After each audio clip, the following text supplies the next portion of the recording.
Embroidery can be used for a variety of purposes. It can be put on a shirt, it could be put on a doily. You can use it for a lot of different things. This is an embroidery example that I have that someone had made for me, and this is on a linen that could be used on top of a dresser. You can just make a design. Here is a piece that was done as an example for students. You can do letters, you can do pictures, you can do a combination, and you just need to figure out what stitches and what colors you're going to use. This was another design for students, and this is that project in progress, and you can see the variety of stitches in that design. My name is Mrs. Gerhardt, and this is Embroidery 101. The first thing that you're going to need to do is come up with a design. This is a picture that you choose. You could use somebody else's or come up with your own, and you need to draw it out. Then you're going to need to gather your other materials. You need some type of fabric, either burlap or a piece of cotton, and it can come in a variety of colors. You will also want an embroidery hoop, especially if you're working with the cotton fabrics. You will need a needle, and these come in all different shapes and sizes. If you're working with burlap, you want to go ahead and use a plastic needle, and if you are working with the cotton, you want to go ahead and use a metal needle. You're going to need a scissors for cutting. You will need thread to work with, any colors that you're planning on using, and last, you're going to need yarn if you're working with that burlap. Next, you need to transfer your design onto your fabric. In order to do that, you're going to take a pen or a pencil and you're going to draw lightly because you don't want to see it after you finish using the thread. Then you need to go ahead, you need to find what color thread you're going to use, and you're going to take a piece, usually about as long as one arm, maybe a little bit longer, and then you're going to go ahead and you are going to cut that off. Once you have it cut, you are going to go ahead and you're going to thread your needle. What I do is I hold the thread between my thumb and pointer finger, then I take the eye of the needle and I set it kind of right over top where that's going to be. Then I'm pushing with my fingers forward and pushing that thread right through until I have a short tail and a long piece. I'm going to take the long piece and I need to go ahead and tie a knot. In order to tie a knot, I usually hold it upside down like a letter J, but upside down. I cross the two threads. Then I'm going to take the end that's short and I'm going to bring it up and through. And then I'm going to go ahead and pull. I do this usually 2 or 3 times. So I'm going to make upside down J. I'm going to cross it, bring it through, and I'm going to go ahead and slide that knot right on top of the other one. I usually do this 2 or 3 times so that the knot is big enough that it won't slide through the fabric. Next, we're going to learn how to do a running stitch. A running stitch looks kind of like a dashed line going around your picture. So, first you need to know what is the back and what is the front.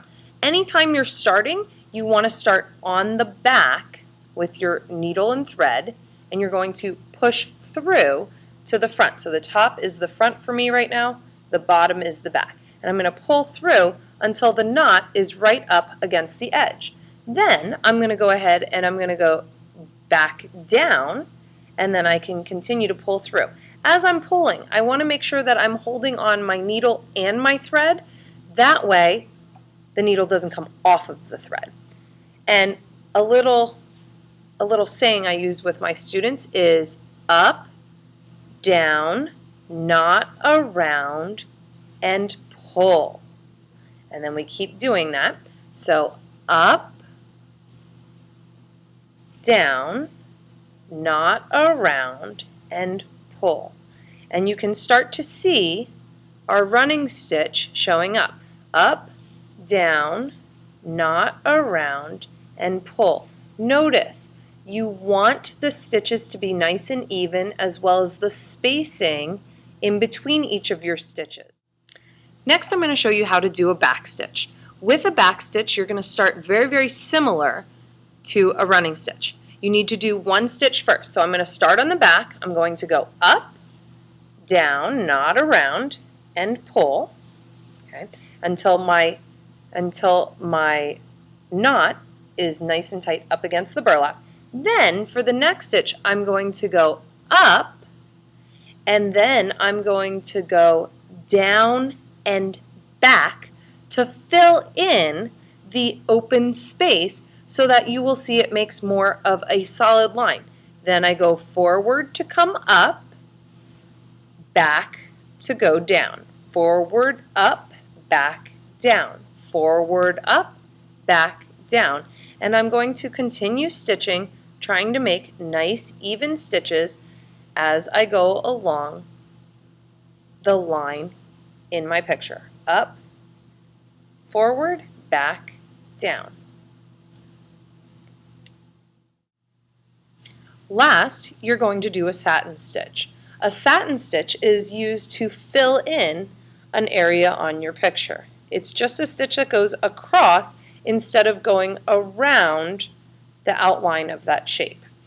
This time I'm going to be showing you on a piece of muslin using an embroidery hoop, and I'm going to be using a thinner thread and a sharper needle. At the end, I want to take both pieces of thread and I want to take them together, and I want to go ahead and I want to do the upside down J and slip that through to make the knot.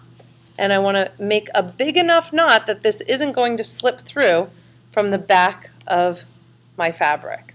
So I would suggest 4 or 5 knots in the same spot. Then I'm going to start on my picture. I'm going to slide it up from the back onto the front, and I'm going to pull it through. Then I'm going across the area that I want to be filled in with color. I'm going to do a couple of stitches here very quickly so that you can see how it starts to fill in that area with color. Now this stitch takes a much longer time because you're filling in the whole area with color instead of just going along the edges on the outside. So I would suggest this for small areas that you want to fill with color. Okay. Now I'm going to pretend that I'm all done adding this color in. You can start to see how I'm filling in. It works better if you're working on the burlap and you're using the yarn, but you can still do this if you are working on the muslin. Once I'm all finished, I'm going to go ahead, I'm going to make a few knots, and I'm going to slide my finger down the thread, down towards the muslin to make that knot, and I'm going to tie several knots in the same exact place. And then once I'm all finished, I'm going to take my scissors and I'm going to cut close on the back.